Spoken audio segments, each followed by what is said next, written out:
Honestly, this is morbid. You need to move on, Charles. She wasn't that special. Stephen stared at his plate, his jaw tight. Charles's hand closed into a fist beneath the table. Then the back door creaked open, and every head turned. In the doorway stood a tall woman in a full black judicial robe, backlit by the Sunday morning sun. Rebecca's smirk vanished. The framed photograph slipped from her fingers and clattered onto the tablecloth. Charles recognized her instantly, Patricia's oldest friend, Catherine Langford. His heart hammered against his ribs. Catherine stepped inside, the hem of her robe brushing the doorframe. She did not speak. The silence stretched, thick enough to choke on. Nobody dared to breathe. The framed photograph of Patricia lay askew, her gray hair, her gentle smile, now the silent center of a brewing storm. Catherine's gaze swept the room and landed on the photograph. Her expression remained unreadable, but her eyes glinted like flint. 6 hours earlier, before the silence and the shock, Charles Reeves had stood alone at the same table. You always loved white tulips, Patricia. This first Mother's Day without you, it doesn't feel real. He had polished the china teacups twice, rearranged the vase, and centered her favorite photograph. I need to get this right. For her. For the family. His hands trembled as he traced the frame. 42 years of marriage, and now only memories. I miss you every day, my love. The house was too quiet. No humming from the kitchen, no newspaper rustle, just the clock ticking. Stephen will be late as usual, and Rebecca will find something to criticize.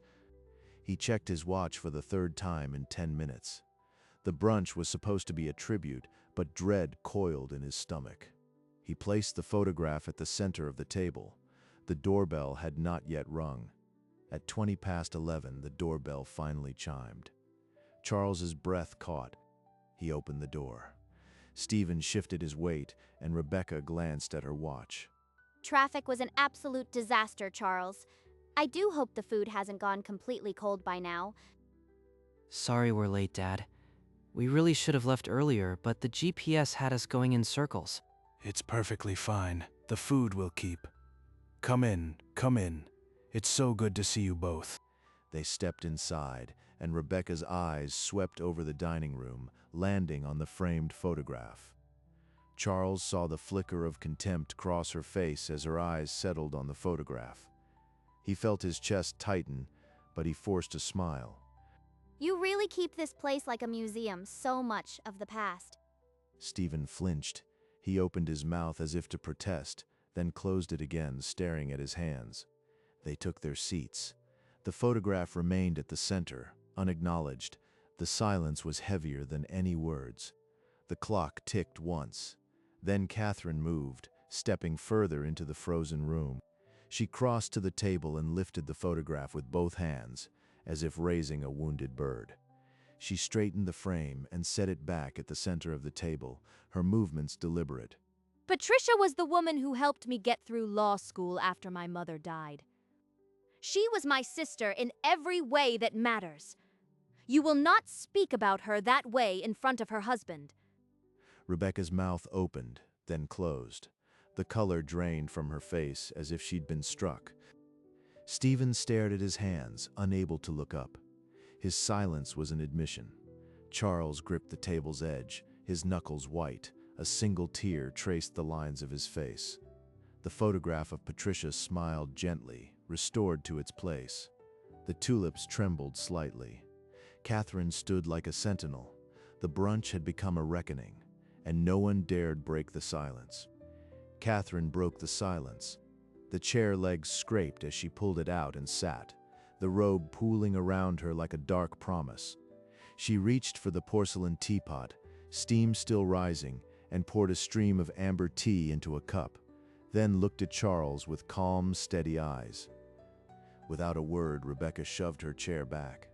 The screech clawed at the silence. I need some air. This room is unbearably stifling. She stormed toward the kitchen, her heels clicking sharply on the hardwood, leaving Stephen frozen in his seat. After a beat of paralyzing hesitation, Stephen rose and trudged after her, his shoulders slumped in utter defeat. The kitchen door swung shut with a soft click. The dining room suddenly felt vast, the silence pressing in like a held breath. Thank you, Catherine. I didn't know how to stop her. You don't have to thank me yet, Charles. I'm just getting started. Behind the closed door, Rebecca's furious whispers cut the air like shards of glass, but the words were swallowed by the wood. The kitchen door opened. Rebecca stepped out, her jaw set, Stephen trailing like a shadow. Neither spoke. Catherine didn't look up. She pulled a sleek phone from her robe pocket and turned it toward Charles. The court clerk texted me 10 minutes ago.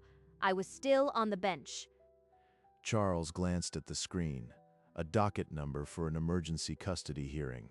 No more needed saying. But I would have come no matter what. I promised her I'd be here today. Your wife, Patricia, was the reason I didn't drop out of law school. Rebecca's chair scraped as she sat down heavily, but Catherine's voice didn't falter. She brought me coffee at 3 a.m., told me I could do it. She was my rock. Charles closed his eyes. For the first time in months, the weight lifted slightly. Rebecca picked up her fork, but her knuckles were white.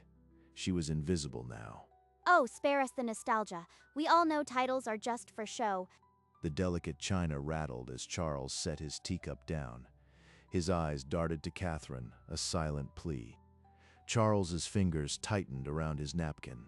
He trusted Catherine to handle this. In my experience, Rebecca, robes do quite the opposite. They strip away pretense. Stephen stared at his plate, his knuckles white. He couldn't bear to look up. And what truth do you imagine you see in me? I've done nothing wrong. I've met many like you in my courtroom. Those who mistake cruelty for wit. The courtroom teaches you to read people. Your contempt for Charles and Patricia is plain. Rebecca's fork clattered onto the china plate. The sharp sound echoed, and her defiance flickered. Catherine lifted her teacup, her expression unchanged. She had said enough for now. Stephen, I heard you've been busy with the real estate firm. Do you still find time to visit your father? Well, the market has been unpredictable, and Rebecca's social calendar. It's just been nonstop. Catherine set her teacup down gently, her gaze never leaving Stephen's face. The silence elongated. I see. And when was the last time you brought your mother flowers? Or just sat with her? It's been a while. Months, maybe. We sent cards. Charles turned his face away, his shoulders sagging. The ache of neglect was a physical weight. Rebecca rolled her eyes audibly, but even she didn't dare interrupt the quiet shattering of her husband. I should have come more. Mom, I'm so sorry. Catherine reached across and patted his hand. Her touch was firm, her eyes filled with ancient sorrow. She said nothing aloud, but her eyes promised a deeper conversation still to come. Catherine reached into her robe and withdrew a folded, cream-colored envelope. The room stilled. Patricia gave me this letter 2 months before she passed. She asked me to open it if I ever felt Charles needed protection. She unfolded the paper carefully, her eyes scanning the familiar handwriting. Then she read aloud. I know my time is short. My greatest fear is that Charles will be left vulnerable to those who should love him most. Promise me you'll be his shield, Catherine. Promise me you'll watch over him when I'm gone. Charles inhaled sharply, his hand flying to his mouth. Her words, after all these months, cut through him anew. Rebecca pushed her chair back, the legs scraping. Her face had gone the color of chalk. Mom? She knew? She was afraid of me? Catherine refolded the letter and placed it on the table. She didn't need to answer. The photograph of Patricia seemed to hold the room in its gentle gaze, the silence now an indictment. I'll stay a while longer with Charles. Stephen, I'll walk you out. Rebecca snatched her purse silently, her lips pressed into a bloodless line. She strode toward the back door. We'll speak again soon, Stephen. There are things you need to understand. Stephen nodded jerkily, unable to meet her eyes. His shoulders slumped under the weight of his guilt. The back door swung open fully, flooding the hall with relentless light.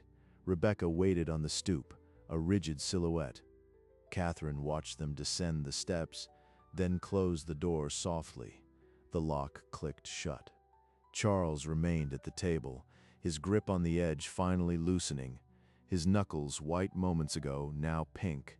He looked up as Catherine returned to the room, his eyes red-rimmed but filled with a fragile hope. We have much to discuss, Charles. But first, let's have some fresh tea.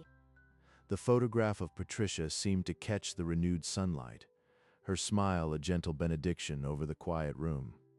That evening, the phone in Stephen's study rang. Catherine's name flashed on the screen. He answered, his voice hollow. Stephen, I need you to listen.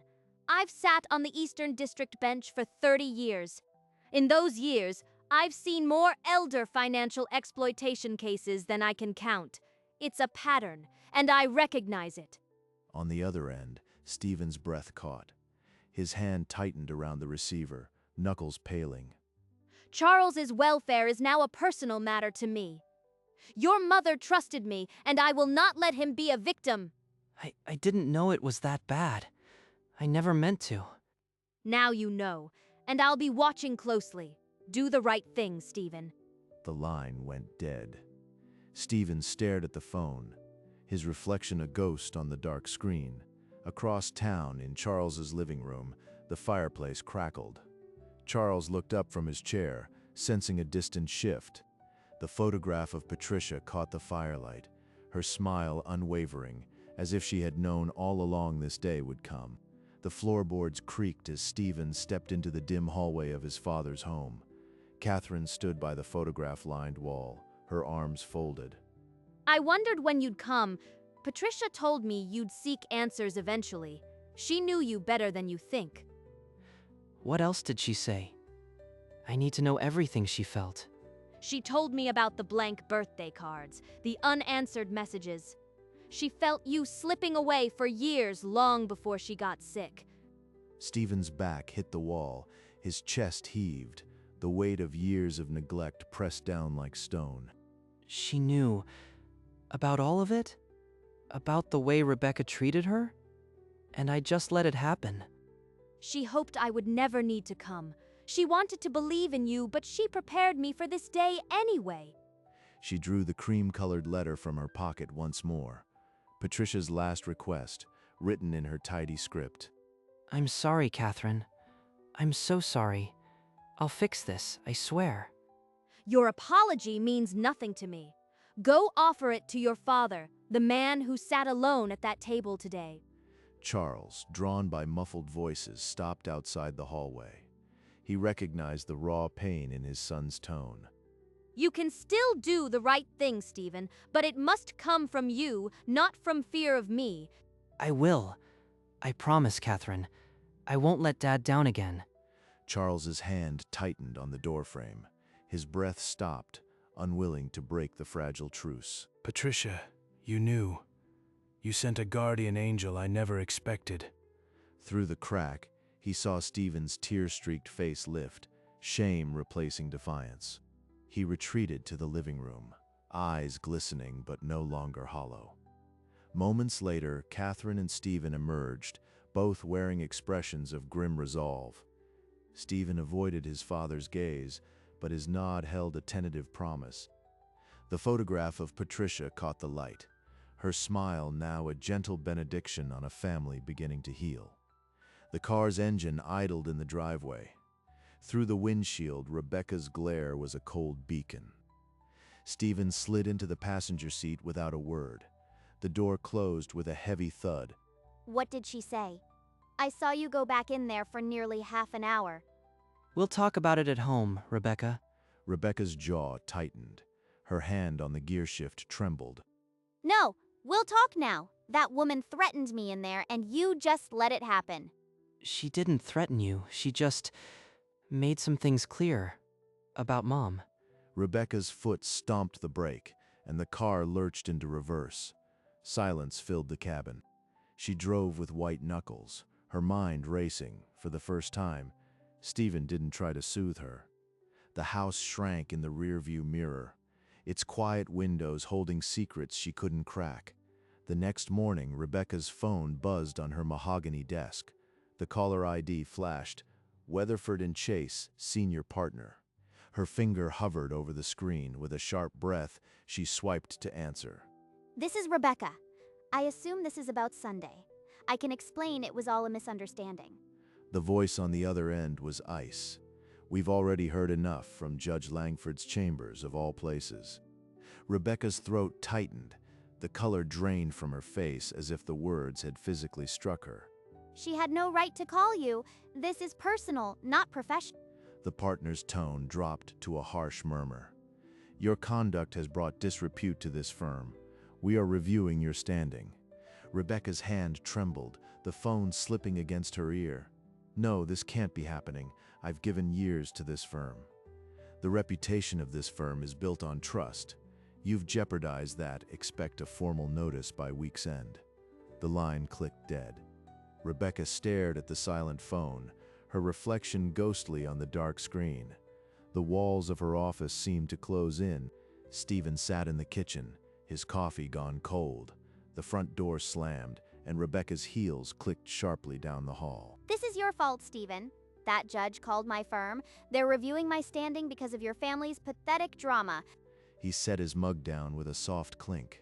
His voice, when it came, was steel wrapped in sorrow. No, Rebecca. It's not my fault. It's yours. You humiliated my mother in front of her best friend. Rebecca froze. The fury in her eyes flickered, replaced for an instant by something raw and fearful. How dare you? I've kept this family afloat while you were drowning in self-pity. You owe me your loyalty. I owe you nothing. My mother knew what you were. She wrote a letter, Rebecca. She was afraid of how you'd treat Dad. The words struck like a physical blow. Her hand flew to her chest, her mouth opening and closing in silent shock. I'll be at my dad's. Think about what you've done. He walked out, the door clicking shut behind him. Rebecca's sobs, harsh and broken, filled the empty kitchen. 2 days later, the doorbell chimed. Charles opened it to find Stephen and Rebecca standing on the porch. Rebecca clutched a bouquet of white roses. Her eyes were downcast, the sharp angles of her face softened by a quiet shame. Charles, these are for Patricia. I'm truly sorry. Charles nodded slowly, stepping aside to let them in. Catherine watched from the living room doorway, her gaze impassive. Rebecca crossed to the dining table. With trembling hands, she placed the roses beside the framed photograph. The white petals contrasted with the cheerful tulips, a silent admission of guilt. I'm sorry, Patricia. I was so wrong. Stephen touched his father's shoulder, a wordless gesture of support. Charles's throat was tight, but he managed a grateful nod. Maybe, just maybe, this is the start of something better. Rebecca retreated to a chair, avoiding Catherine's penetrating stare. The house settled into a fragile, peaceful hush. 4 weeks later, the brass clock on the mantel chimed noon. Charles was sorting through old letters when the phone rang. He glanced at the screen. Catherine Langford. A rare smile broke the stillness of his face. Catherine, I was hoping you'd call. I promised Patricia I'd call Charles every 2 weeks, like clockwork. You don't know how much these calls mean. The house gets too quiet sometimes. Patricia would never forgive me if you felt alone. I'm not going anywhere, my friend. They spoke of small things, the weather, a new cafe, but underneath ran an unspoken promise. He was not forgotten. For the first time in months, I feel like this house is a home again. He rose slowly and crossed to the sideboard, lifting Patricia's photograph with steady hands. He placed it on the mantel, where the afternoon light caught her smile. She had always been the center of their home. Now she was again. The phone rang again, Catherine's name glowing on the screen. Charles picked it up before the second chime. Charles, I have something to share. Weatherford and Chase sent a formal letter to my chambers this morning. Charles's hand stilled on the armrest. He listened, the faint crinkle of paper transmitted through the speaker. They expressed deep regret over the incident. They've also promised strict internal oversight to ensure nothing like it happens again. He closed his eyes for a moment, a long exhale escaping his lips. The last weight on his chest finally dissolved. I'm grateful, Catherine, more than words can say. Justice has its way even outside the courtroom. Now, you can truly rest. Later, at a family dinner, Rebecca passed the salt without a word, her eyes downcast. Even Stephen seemed surprised. The days of venomous remarks were gone. In their place was a subdued, permanent deference. He picked up the formal letter Catherine had sent and tucked it into the album beside Patricia's wedding portrait. The circle at long last felt complete. 1 year later, Mother's Day morning. The white tulips were fresh, the china teacups polished, and Patricia's photograph stood at the center once more. The doorbell rang, but this time there was no dread. Soon the table was surrounded by familiar faces. Rebecca set a small bouquet of forget-me-nots beside the photograph. I'm sorry, Patricia. I hope you can forgive me. Stephen squeezed Charles's shoulder, his eyes glistening. Charles covered his son's hand with his own, no words needed. Catherine arrived last. Still in her robe from a morning hearing, she took her seat at the table with a serene smile. To sisters, to Patricia. May her love always guide this family. They raised their teacups. The room filled with quiet conversation, the kind that slowly, gently heals old wounds. Charles caught Catherine's eye across the table. No words were needed. The promise had been kept. He placed the photograph on the mantel, where it had remained all year. She had always been the center of their home. Now she was its heart. The brunch ended softly, the family lingering over tea. Patricia's photograph smiled on, a silent witness to a promise fulfilled. As the guests departed, Charles and Catherine settled on the front porch, the evening air cooling around them. She'd be proud of you, Charles. You've held this family together. I know she is, and I know I'm never truly alone now. They sat in comfortable silence, the hum of crickets the only sound. Then Charles extended his hand. Catherine took it, then pulled him into a gentle hug. The handshake melted into something deeper. Patricia's love will never fade. It's here, in the tulips, in this friendship. I'll keep calling.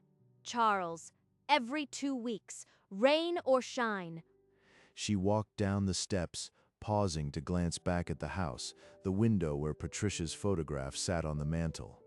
Charles remained on the porch, the evening settling around him like a benediction.